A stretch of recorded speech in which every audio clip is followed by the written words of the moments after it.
اس scandal کو تفصیل سے کور کیا ہے دا نیوز کے رپورٹر قاسم عباسی نے. بیک ٹو بیک انہوں نے سٹوریز کی. آج بھی ان کی ایک سٹوری موجود ہے, ان سے ہم ذرا تفصیلات لیتے ہیں. قاسم عباسی, بہت شکریہ ہمیں جوائن کرنے کے لیے. قاسم, بہت شکریہ. قاسم, آپ ایک عرصے سے کام کر رہے ہیں, متعدد آپ کی سٹوریز آئیں. سب سے پہلا جو سوال ہے, کیونکہ آپ ہی نے سب سے پہلے یہ معاملہ اٹھایا تھا کہ خان صاحب نے یہ گھڑی پہلے بیچی اور اس کے بعد توشہ خانہ میں ادائیگی کی. اب دستاویزات بھی جو سامنے آئی ہیں وہ بھی 22 جنوری 2019 کی ہیں, سیم ڈیٹ کی ہیں. کیا یہ ایسے ہی ہوتا ہے یا جو خان صاحب نے کیا ہے وہ سوالات اٹھا رہا ہے؟ اچھا دیکھیے, اگر آپ توشہ خانہ رولز کی شاہ زیب بھائی بات کریں تو رولز تو بڑا اسپیسیفکلی یہ کہتے ہیں کہ جب بھی توشہ خانہ کا کوئی گفٹ جب توشہ خانہ میں آتا ہے وہ سب سے پہلے ریسیپینٹ جو ہے جس کو ملتا ہے, اگر اس کیس میں اگر عمران خان صاحب ہیں تو وہ لائبل ہیں اس چیز کے کہ وہ پہلے جو ہے وہ تحفہ ڈپازٹ کرائیں توشہ خانہ میں, پھر اس کی جو ویلیو ہے وہ توشہ خانہ اسیس کرتا ہے, اور اس کے بعد اگر خان صاحب نے خواہش کا اظہار کرنا ہو کہ انہیں وہ چاہیے یا ریسیپینٹ جو ہے اس کو چاہیے وہ تحفہ, تو پھر وہ اپلیکیشن ایک دیتا ہے جس کے تھرو ان کو وہ الاؤ کرتے ہیں توشہ خانہ والے, اور پھر اس کے بعد جو ہے وہ ریٹینشن کاسٹ جو ہے پے کرتا ہے. لیکن اس معاملے میں آپ کو بتاتا چلوں کہ جب یہ موجودہ حکومت آئی تھی تو ان کی کابینہ نے, شہباز شریف کی کابینہ نے توشہ خانہ کا ریکارڈ نکالا تھا جو کہ مینٹین کیا ہوا تھا عمران خان صاحب کی کابینہ نے.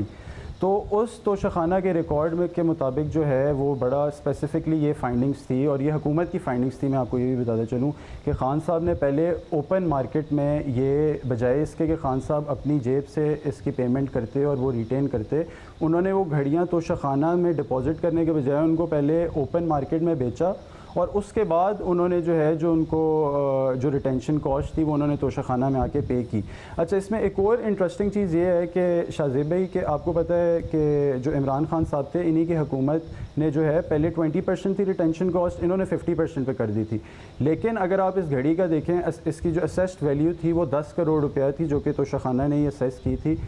تو اور خان صاحب نے جو پیمنٹ کی ہے وہ 2 کروڑ اور غالباً 17 لاکھ روپے کی ہے جو کہ 20% بنتی ہے. تو انہوں نے 50% بھی ریٹینشن کاسٹ پے نہیں کی, 20% کی ہے, اور بالکل ایسا ہی ہے انہوں نے پہلے جو گھڑی ہے اس کو بیچا ہے اور اس کے بعد انہوں نے جو ہے وہ ڈپازٹ کرائی ہے ریٹینشن کاسٹ. آج جو آپ کی سٹوری ہے قاسم, آپ اس میں بتا رہے ہیں کہ جو اسیسمنٹ ہوتی ہے کہ ایک جو تحفہ ہے اس کی ویلیو کتنی ہے. ظاہر ہے کوئی ملک جب تحفہ دیتا ہے تو اس کے ساتھ اس کا کوئی بل تو دیتا نہیں ہے, تو اور بک ویلیو کیا ہے نہیں پتہ ہوتی. تو آپ یہ بتا رہے ہیں کہ جب اسیسمنٹ کرنی ہوتی ہے تو ایک بندہ مارکیٹ سے بھی لیا جاتا ہے جو اس تحفے کے حوالے سے وہ ایکسپرٹ ہوتا ہے, اور وہ یہ بتاتا ہے کہ مارکیٹ میں اگر آپ آج اس کو بیچنے جائیں گے تو اس کی مارکیٹ ویلیو کیا ہے. تو اس کے بعد جب 10 کروڑ کی ویلیو لگی ہے اور خان صاحب نے 10 کروڑ کی ویلیو لگا کے 2 کروڑ کی لے کے 5 کروڑ کی بیچ دی ہے, یہ جو آپ کی تحقیق ہے وہ بھی یہ بتاتی ہے کہ بڑی عجیب سی بات ہے کہ جب مارکیٹ ویلیو 10 کروڑ لگائی گئی تھی تو آدھی میں کیوں بیچ دی خان صاحب نے, اتنی جلدی میں کیوں بیچ دی بقول ان کے؟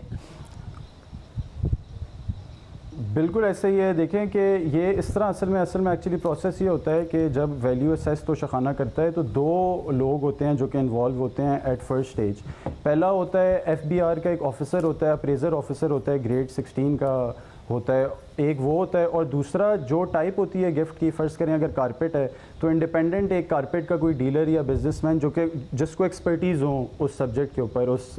تحفے کے اوپر. اگر گھڑی کا ہے تو وہ گھڑی سے ریلیٹڈ کوئی ہو سکتا ہے. تو وہ دونوں جو ہیں اس کی ویلیو اسیس کرتے ہیں, اور فرض کریں اگر جو ویلیو ہے وہ 5 لاکھ روپے سے زیادہ ہے تو پھر ایک کمیٹی جو ہے توشہ خانہ میں بیٹھتی ہے توشہ خانہ کے انڈر ہی, اور وہ کمیٹی جو ہے اس کی ویلیو اسیس کرتی ہے. اب خان صاحب نے یہ جو ہے 10 کروڑ کی گھڑی جو اس کی ویلیو اسیس ہوئی ہے 5 کروڑ کی کیوں بیچی ہے, اس کا تو اب میرا خیال سے جواب خان صاحب ہی بہتر دے سکتے ہیں کہ انہوں نے اتنی مہنگی گھڑی کیوں جو ہے 5 کروڑ کی بیچی. اور اس میں ایک اور میں آپ کو بات بتاؤں کہ یہ 10 کروڑ کی بھی ویلیو اس کی اس لیے نہیں سمجھ آتی کیونکہ یہ گھڑی جو ہے اس میں 4000 سے زیادہ گراف جو ہے, یہ ایک بڑا جو ہے one of the best developers of diamond ہے, اور اس کو پوری دنیا مانتی ہے. ایسا نہیں ہے کہ یہ کوئی بڑا مطلب کوئی عام سا کوئی ڈیولپر ہے ڈائمنڈ کا. تو اس نے جو ہے پورا اس اسپیسیفکلی یہ جو ایم بی ایس نے یہ سیٹ جو ہے خان صاحب کو گفٹ کیا تھا, اس پر انہوں نے پورا کیٹلاگ اختیار کیا ہوا ہے جو کہ آئی گیس 40 پیجز کا ہے. تو اس کیٹلاگ کے مطابق دیکھیں اس میں 4000 سے زیادہ ڈائمنڈز یوز ہوئے ہوئے ہیں ان ساری پورے سیٹ میں,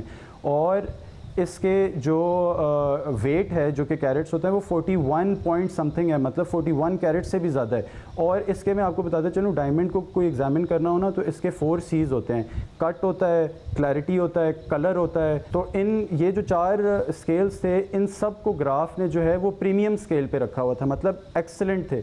تو اگر اس حساب سے بھی آپ دیکھیں تو یہ کس طرح سے ویلیو، یہ توشہ خانہ کے اوپر خود توشہ خانہ کے اوپر بڑا کویشچن ریز ہوتا ہے کہ انہوں نے اتنی مہنگی گھڑی کیوں، اس کی ویلیو جو ہے کیا وہ اس وجہ سے تو نہیں تھی کیونکہ خان صاحب کو کوئی گھڑی ریٹین کرنی تھی تو اس وجہ سے انہوں نے جو ہے اس کی ویلیو اتنی 10 کروڑ لگائی ہو؟ تو اس چیز کو جو ہے ظاہر سی بات ہے پروب کرنے کی ضرورت ہے اور انویسٹیگیٹ کرنے کی ضرورت ہے۔ شکریہ